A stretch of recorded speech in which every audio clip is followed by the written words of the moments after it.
AP CM Chandrababu నేటి సాయంత్రమే ఢిల్లీ వెళ్తున్నారు.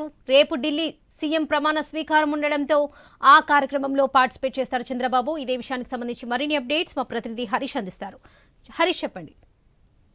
వరలక్ష్మి, రోజు ముఖ్యమంత్రి నారా చంద్రబాబు నాయుడు సాయంత్రం 4 గంటల సమయంలో ఢిల్లీకి వెళ్లబోతున్నారు. కన్నవరం నుంచి స్పెషల్ ఫ్లైట్ లో ఆయన ఢిల్లీకి బయలుదేరేటువంటి అవకాశం కనిపిస్తుంది. దీనికి సంబంధించినటువంటి షెడ్యూల్ కూడా అధికార యంత్రాంగం సిద్ధం చేసింది. ఇంకోవైపు చూసుకుంటే కనుక ఈ రోజు ఉదయం 11 గంటల సమయంలో ఆయన సచివాలయానికి వెళ్తారు. సచివాలయంలో యుఎస్ కి సంబంధించినటువంటి ప్రతినిధి బృందంతో కూడా ముఖ్యమంత్రి నారా చంద్రబాబు నాయుడు సమావేశం కాబోతున్నారు. ఇందుకు సంబంధించి జీరో బడ్జెట్ నేచర్ ఫార్మింగ్ కి సంబంధించినటువంటి అంశాలపైన యుఎస్ కి సంబంధించినటువంటి ప్రతినిధులతో సమావేశం జరగబోతుంది. ఈ సమావేశంలో జీరో బడ్జెట్ కి సంబంధించి, నేచురల్ ఫార్మింగ్ సంబంధించి, ప్రపంచవ్యాప్తంగా వస్తున్నటువంటి గ్రీన్ ఎనర్జీని వినియోగించుకునేటువంటి విధానంలో భాగంగా జీరో ఫార్మింగ్, అదేవిధంగా నేచురల్ ఫార్మింగ్ కి సంబంధించినటువంటి అంశాలపైన కూడా ముఖ్యమంత్రి అవగాహన ఒప్పందం కుదుర్చుకునేటువంటి అవకాశం కనిపిస్తుంది. అదేవిధంగా 12:30 గంటలకి వర్క్ ఫ్రమ్ హోమ్ కాన్సెప్ట్ పైన సచివాలయంలో ఉన్నటువంటి అధికార యంత్రాంగంతో కూడా ముఖ్యమంత్రి సమీక్షా సమావేశం నిర్వహిస్తారు. దీనికి సంబంధించి ఇప్పటికే ఎన్నికల సమయంలో కూడా ముఖ్యమంత్రి ఉద్యోగులకు ప్రత్యేకమైనటువంటి హామీలు కూడా ఇచ్చినటువంటి సిచ్యువేషన్ ఉంది. వర్క్ ఫ్రమ్ హోమ్ కి సంబంధించి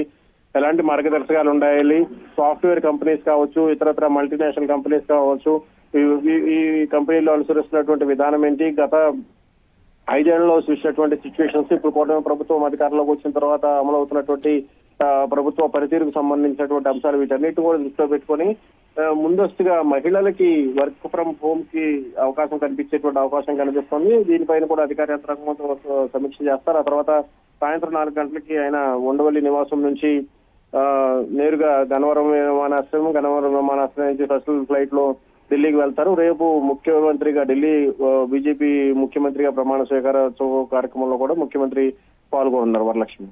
రైట్ హరీష్, థ్యాంక్ యూ.